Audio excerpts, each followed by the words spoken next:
Hello everyone, welcome to True IAS and PCS. I am Prachi. तो आज के lecture में हम लोग पढ़ने वाले हैं वॉइड एग्रीमेंट्स के बारे में।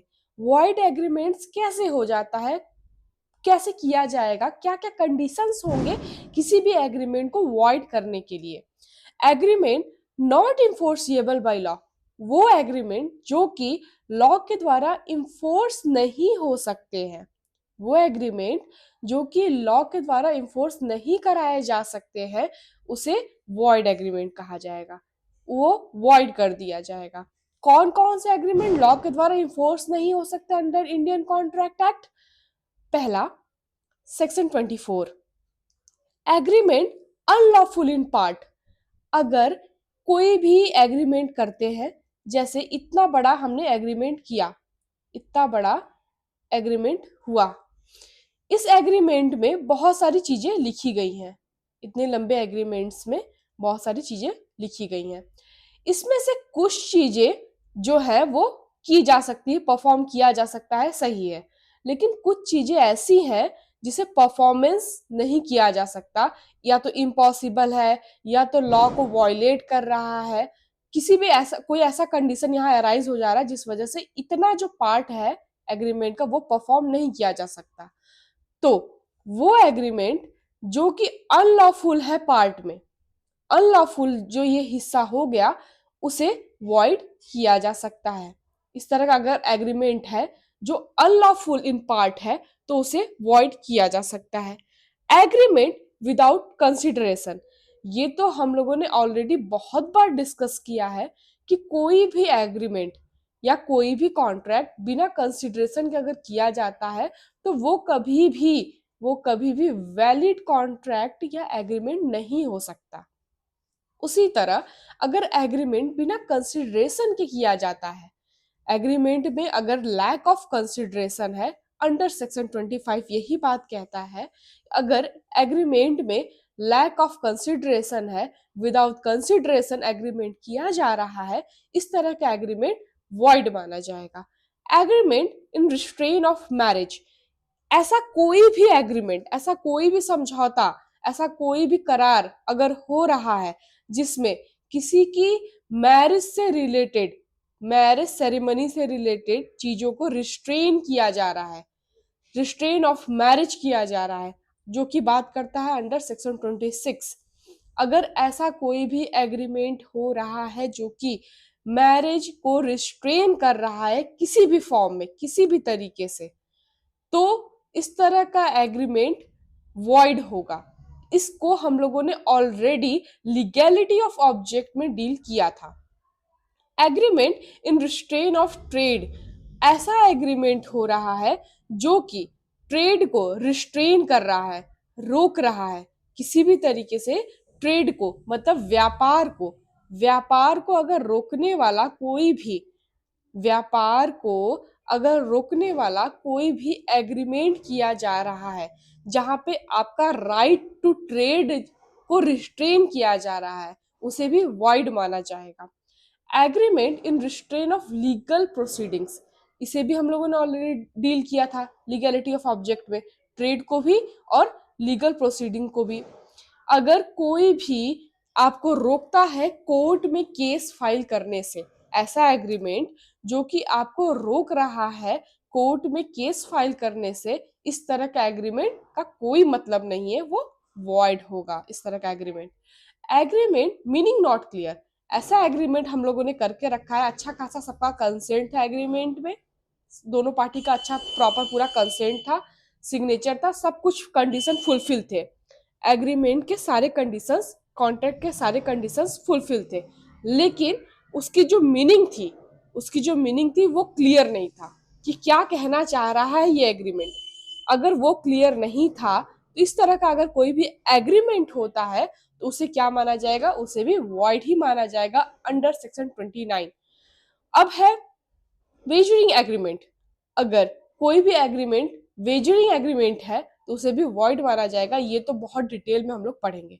तो हम लोगों ने क्या देखा, 24 से लेकर के 24, 25, 26, 27, 28, 29 एंड 30, 24 to 30 जो भी है सेक्शंस, सेक्शन 24 से लेकर के 30 तक सेक्शंस बात करते हैं उन एग्रीमेंट्स के बारे में जो कि वॉइड होंगे। ये इजी टू मेमोराइज है, यहाँ पे इजीली मेमोराइज हो जाएगा ये चीजें। 24 से लेके 30 तक कोई भी चीजें हैं, कोई भी एग्रीमेंट किया जा रहा है उसे वॉइड माना जाएगा। कहाँ से? 24 से लेके 30 तक। 24 से लेके 30 तक क्या है? पहला, अनलॉफुल है। अनलॉफुल का कोई भी हिस्सा, कोई भी पार्ट जो है वो अनलॉफुल है। एग्रीमेंट बिना कंसिडरेशन के किया जा रहा है। Restrain of marriage, restrain of trade and restrain of legal proceeding. Marriage, trade and legal proceeding. Agreement जिसका मीनिंग क्लियर नहीं है, और विजरी एग्रीमेंट। अगर इस तरह का कोई भी एग्रीमेंट हो रहा है तो उसे वॉइड कर दिया जाएगा फ्रॉम सेक्शन 24 से 30। यही बात कर रहा है इंडियन कॉन्ट्रैक्ट एक्ट। तो दोस्तों अब हम लोग वन बाय वन 24, 25, 26, 27, 28, 29 एंड 30 सारे सेक्शंस को डिटेल में वन बाय वन देखेंगे। सेक्शन 24 क्या कहता है? सेक्शन 24 सेज एग्रीमेंट वॉइड होगा if considerations and objects unlawful in part. अगर कंसिडरेशन का पार्ट जो है वो अनलॉफुल है या फिर ऑब्जेक्ट, दोनों के ही बारे में ये कह रहा है। कंसिडरेशन या फिर ऑब्जेक्ट दोनों का ही अगर कोई भी हिस्सा अनलॉफुल है तो ऐसा एग्रीमेंट को वॉइड कर दिया जाएगा। If any part of a single consideration for one or more objects, if any part of a single consideration for one or more objects, or any one or any part of any one of several considerations for a single object is unlawful, the agreement is void। ये देखिए words बहुत यहाँ पे difficult आपको लगेंगे, समझ में नहीं आया होगा कि ये क्या कहना चाहा है। अब इसके वर्ड्स को हम लोग ब्रेक करेंगे। If any part of a single consideration, यहाँ पे क्या हो रहा है? एक सिंगल कंसिडरेशन हो रहा है for one or more objects. यहाँ पे एक से ज्यादा ऑब्जेक्ट्स है, एक या एक से ज्यादा ऑब्जेक्ट्स है, और यहाँ पे सिंगल कंसिडरेशन है, वन कंसिडरेशन की बात की जा रही है, वन कंसिडरेशन की बात की जा रही है, और वन और टू या may be more than two objects है पहला। दूसरा, या एनी वन और any part of any one of several consideration. Several consideration है फॉर अ सिंगल ऑब्जेक्ट। यहाँ पे ऑब्जेक्ट क्या है? एक है, सिंगल ऑब्जेक्ट है। और सेवरल यानी बहुत सारे कंसिडरेशन है, बहुत सारे, टू और मोर कंसिडरेशन की बात की गई। कंसिडरेशन एक तरफ रख रहे हैं और ऑब्जेक्ट एक तरफ रख रहे हैं, तो एक में क्या बोला गया है? एक से ज्यादा, मोर देन टू और मोर ऑब्जेक्ट्स है। टू और मोर ऑब्जेक्ट्स है, एक कंसिडरेशन है। वन ऑब्जेक्ट है, टू और मोर कंसिडरेशन है। अब इन दोनों ही कंडीशन की अगर हम यहाँ पे बात करें, यहाँ पे ध्यान दीजिएगा, कंफ्यूज होने की कोई जरूरत नहीं है। यहाँ पे कंफ्यूजन वाली बात है, लेकिन हम यहाँ पे आपको कॉन्सेप्ट क्लियर कर रहे हैं, इसलिए ध्यान देना बहुत जरूरी है।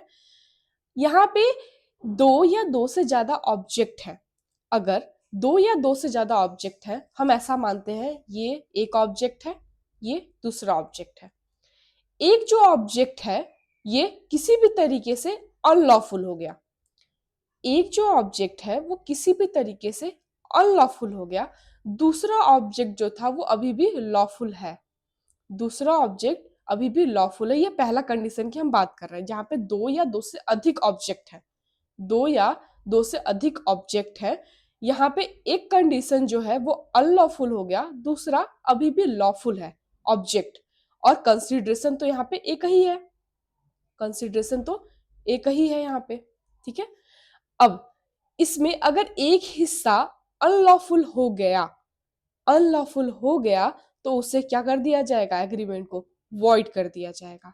उसी तरह अगर ऑब्जेक्ट एक ही है, सेकंड वाला कंडीशन की बात करें, ऑब्जेक्ट एक ही है, टू और मोर कंसिडरेशन, कंसिडरेशन ये एक हिस्सा और ये दूसरा हिस्सा कंसिडरेशन सी और सी, कंसिडरेशन का ये ऑब्जेक्ट का एक हिस्सा। अब यहाँ पे जो एक कंसिडरेशन है वो किसी भी तरीके से अनलॉफुल हो गया। ये जो एक कंसिडरेशन है ये एक अनलॉफुल हो गया और दूसरा लॉफुल हो गया। अब इस तरह का अगर कोई भी कॉन्ट्रैक्ट होता है तो उसे भी क्या माना जाएगा, एग्रीमेंट को वॉइड माना जाएगा। इलस्ट्रेशंस में हम इसे देखते हैं क्लियरली, ये टॉपिक और क्लियर होता जाएगा। A promise to superintend on behalf of B a legal manufacture of indigo and an illegal traffic in other articles. B promises to pay, B promise करता है पे करने के लिए ए को कि हम आपको हर महीने हर साल इतना सैलरी दिया करेंगे, इतनी सैलरी दिया करेंगे। ए प्रॉमिस करता है बी को, सॉरी बी प्रॉमिस करता है ए को इतनी सैलरी दिया करेंगे हर साल। द एग्रीमेंट इज वॉइड, इस तरह का एग्रीमेंट को क्या माना जाएगा, void. The object of A's promise and the consideration for B's promise being in part unlawful, क्योंकि यहाँ पे क्या हो गया, ये जो अदर आर्टिकल्स, एक तो एक पार्ट जो था इसका वो लॉफुल था, इंडिगो का हो रहा था मैन्युफैक्चर, लीगल था, दूसरा इलीगल हो गया, इलीगल ट्रैफिकिंग का हिस्सा हो गया। तो ये जो ऑब्जेक्ट हुआ, ये जो ऑब्जेक्ट हुआ वो क्या हो गया, एक तरह से इलीगल हो गया, अनलॉफुल हो गया।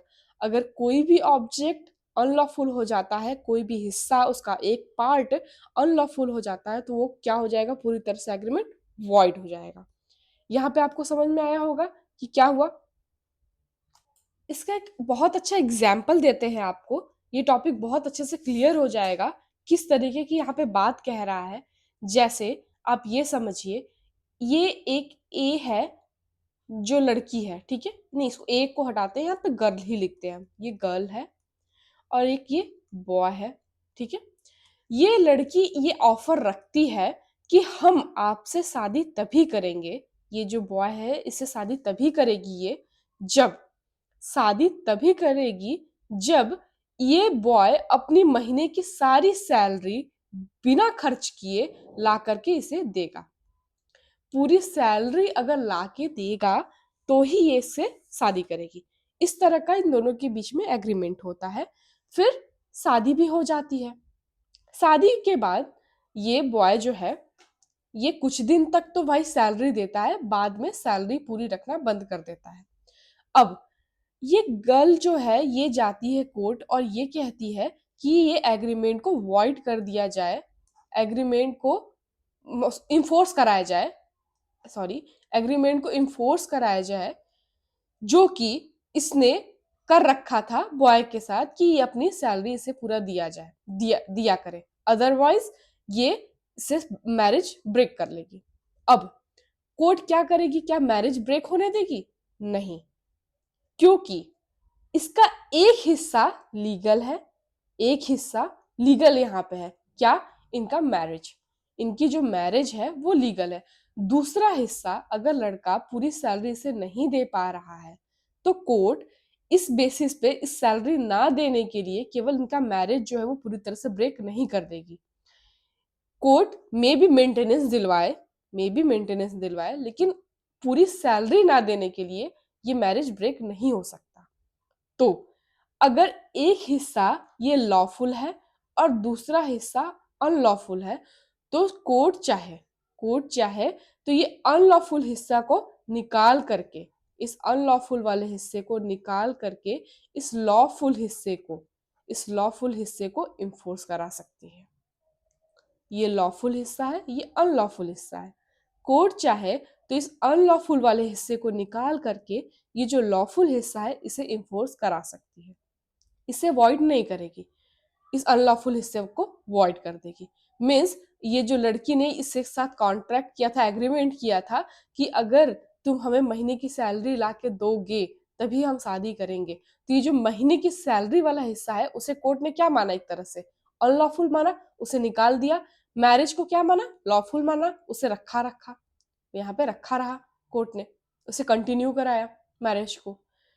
हाँ, इसके जगह यहाँ तक कि इस जो अनलॉफुल की जगह ये भी कोर्ट कर सकती है, यहाँ पे वापस से कुछ लॉफुल चीज सजेस्ट कर सकती है, अगर पार्टी चाहे तो यहाँ पे कोर्ट लॉफुल चीज सजेस्ट कर सकती है अगर पार्टी चाहे तो, जैसे कि गर्ल चाहे तो यहाँ पे मेंटेनेंस का वो डिमांड कर सकती है कि हमको महीने का मेंटेनेंस चाहिए इतना। यहाँ पे मेंटेनेंस का डिमांड कर सकती है। पूरी सैलरी ला के रखना ये एक तरह से अनलॉफुल माना जा रहा है। ये यहाँ पे समझ में आ गया किस तरीके से इसे वॉइड किया जाएगा, किस तरीके से नहीं किया जाएगा। जो हिस्सा है लॉफुल और अनलॉफुल, दो हिस्सों में अगर कोई कॉन्ट्रैक्ट किया गया है लॉफुल और अनलॉफुल, तो अनलॉफुल वाले हिस्से को कोर्ट निकाल देगी, उसे वॉइड कर देगी और लॉफुल वाले हिस्से को इन्फोर्स कराएगी। तो यहां तक समझ में आया सेक्शन 24 क्या कह रहा है।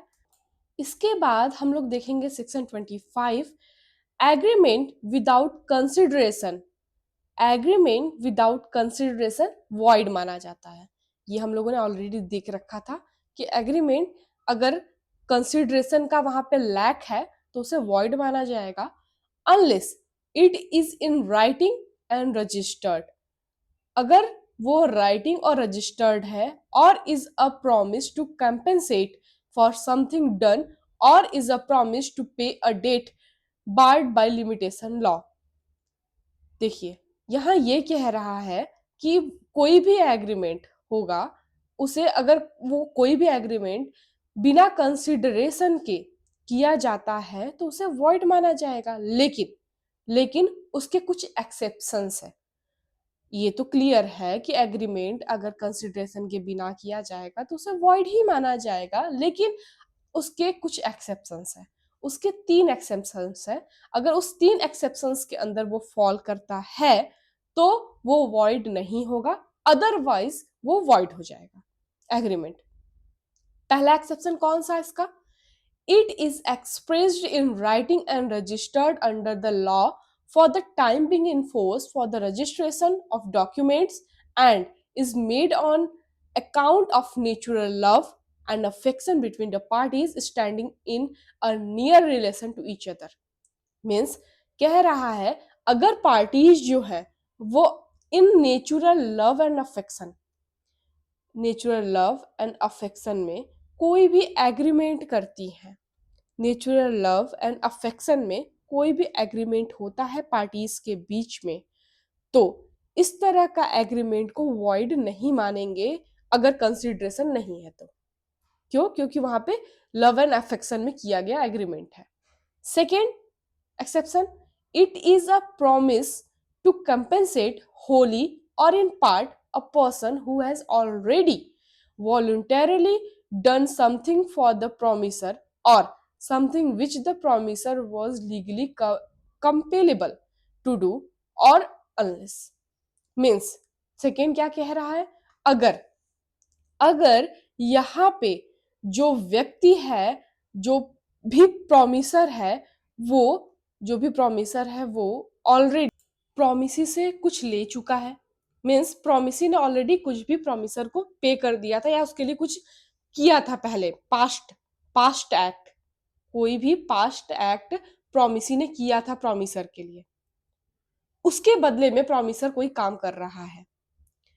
प्रॉमिसी ने, जैसे कि किसी के घर में आग लगी हुई थी, आग बुझा दिया प्रॉमिसी ने, बुझाने के बदले में जो प्रॉमिसर था वो बाद में उसे कुछ जमीन दे देता है या अपना घर ही दे देता है कि भाई तुमने इस घर की आग बुझाई थी, अब हम इस घर में नहीं रहेंगे, तुम ही रहो, ऐसा कुछ अगर हो जाता है तो जो पास्ट एक्ट है, already voluntary done something for the promiser, the person who has already voluntarily done, voluntary मतलब खुद की स्वेच्छा से कुछ किया हो प्रॉमिसर के लिए, और something which the promisor was legally compellable to do, या फिर ऐसा कोई कार्य जिसके लिए जो प्रॉमिसर है वो लीगली कंपेलेबल है करने के लिए।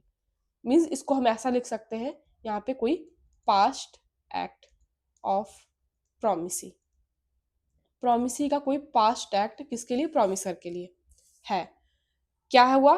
अगर लव एंड अफेक्शन में कोई कार्य किया गया, कोई कार्य पास्ट एक्ट के बदले में किया गया, तो कंसिडरेशन का यहाँ जरूरत नहीं है। तीसरा कह रहा है it is a promise made in writing and signed by the person to be charged therewith or by his agent generally or especially authorized in that behalf, or to, देखिए ध्यान दीजिएगा, to pay wholly or in part a debt of which the creditor might have enforced payment, but for the law for the limitation of suits in any of these cases such agreement is contract.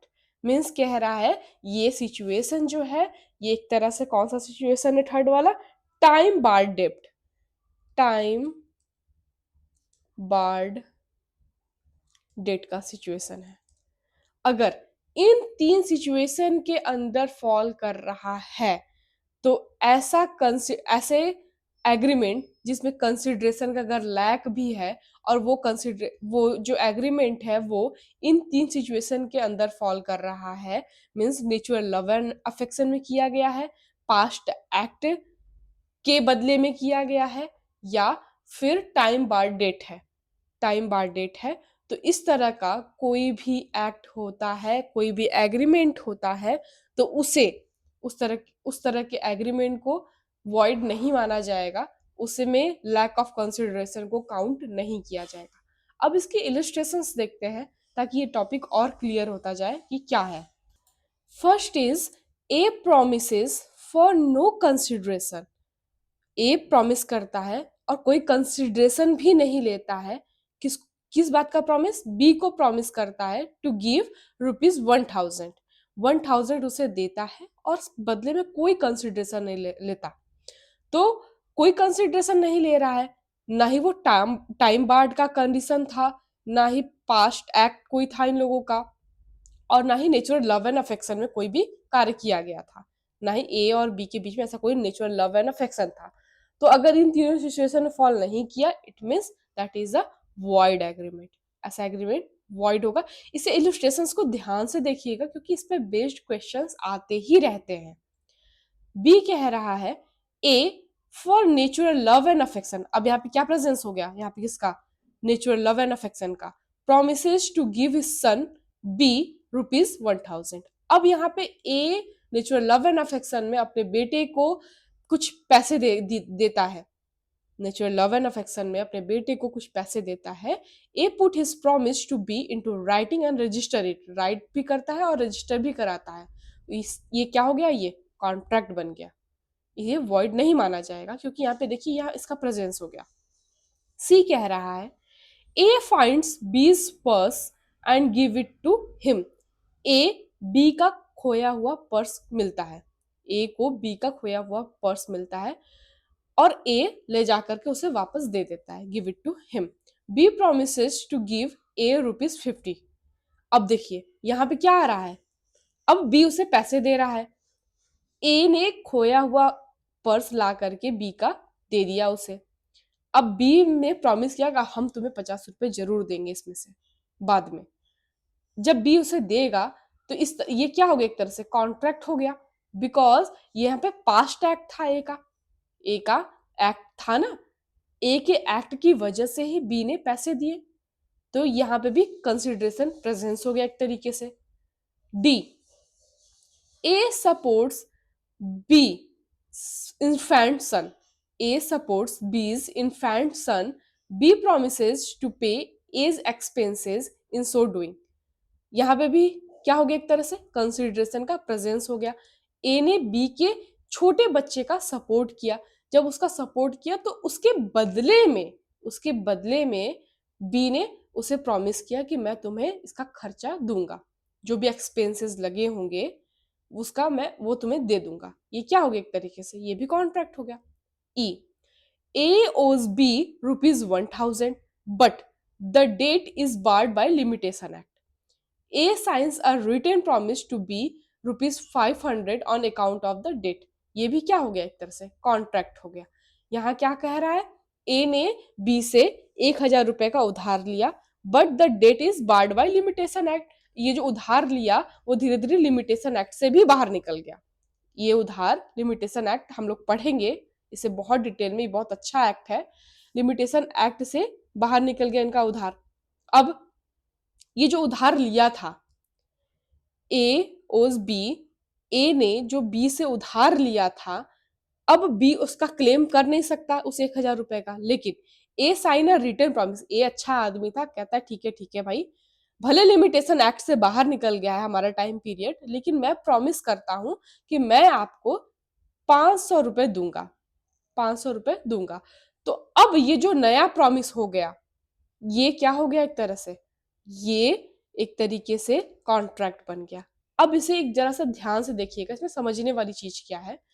जैसे for example जन, ये 1 जैन को पैसा लिया गया, 1 जैन, फिर इसका limitation period हम मान के चलते हैं, ये हम कुछ महीने का ही लिमिटेशन पीरियड यहाँ लेंगे, ठीक है, सालों में नहीं कैलकुलेट कर रहे हैं, यहाँ कुछ महीने का ही लेके चलते हैं, समझाने के लिए आसानी होगी। जनवरी में पैसा लिया गया, इसका लिमिटेशन पीरियड था 3 मंथ्स का, 3 मंथ्स के बाद इसका लिमिटेशन पीरियड खत्म हो जाएगा।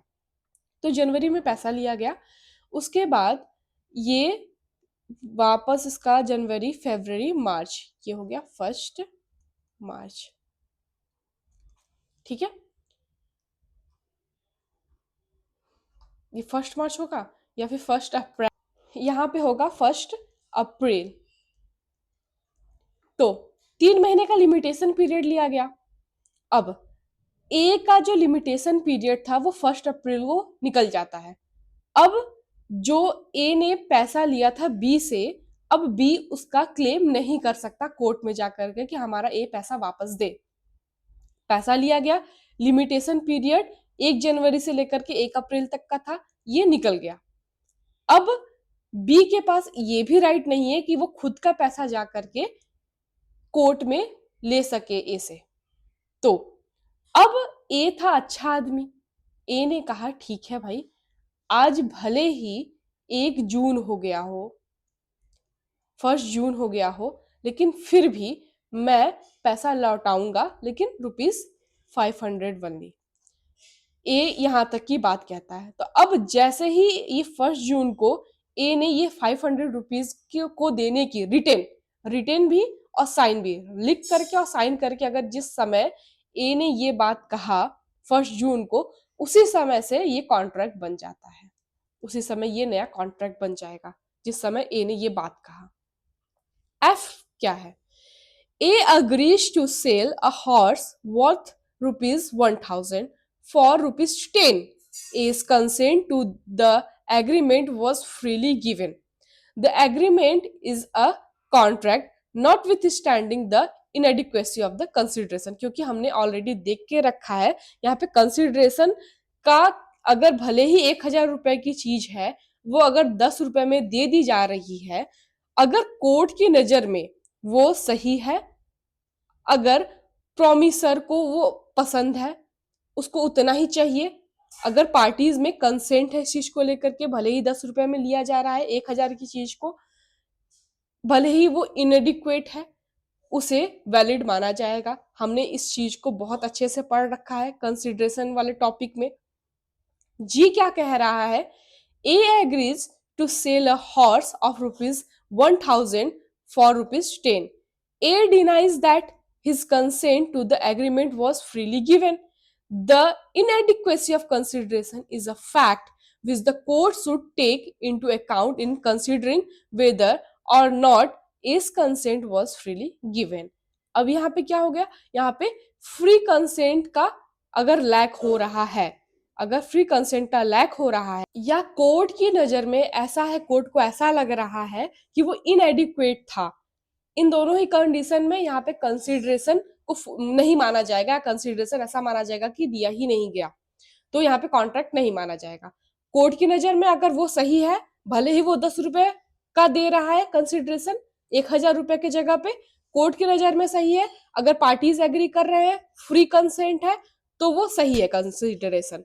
अगर यहाँ पे कोर्ट की नजर में वो नहीं एडिक्वेट है, पार्टीज का फ्री कंसेंट नहीं था, फिर भी वो 10 रुपए का कंसिडरेशन किया जा रहा है, तो वो वैलिड नहीं माना जाएगा।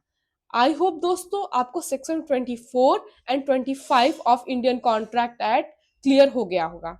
तो सेक्शन 24 में हम लोगों ने देखा था, अगर कंसिडरेशन या फिर ऑब्जेक्ट का कोई भी एक पार्ट अनलॉफुल है तो किस तरीके से एग्रीमेंट को वॉइड किया जाएगा, उसके बाद सेक्शन 25 में हम लोगों ने देखा कि एग्रीमेंट कंसिडरेशन के बिना तो वॉइड होता है, लेकिन किन किन कंडीशंस में वो वॉइड नहीं माना जाएगा। अगर नेचुरल लव एंड अफेक्शन में किया गया, पास्ट एक्ट के अकॉर्डिंग किया गया है, या टाइम बार्ड डेट का कंडीशन था। अगर इन 3 कंडीशंस में फॉल किया गया और कंसिडरेशन का लैग भी है, तो उस एग्रीमेंट को वॉइड नहीं किया जाएगा। इसके बाद दोस्तों हम लोग आगे के सेक्शन 26, 27, 28, 29 एंड 30 को अच्छे से तरीके से देखेंगे विद केस लॉस। तो दोस्तों आपको ये लेक्चर कैसा लगा, प्लीज हमें कमेंट सेक्शन में जरूर बताइएगा। और दोस्तों अगर आप इस पीडीएफ को परचेज करना चाहते हैं, तो आप इस क्यूआर कोड को स्कैन करके इस पीडीएफ को परचेज कर सकते हैं ओनली ₹21 में। एंड अगर आपको इस कोर्स से रिलेटेड कोई भी जानकारी चाहिए, तो आप इस नंबर पे कॉल या मैसेज कर सकते हैं। Thank you very much for joining me and listening me.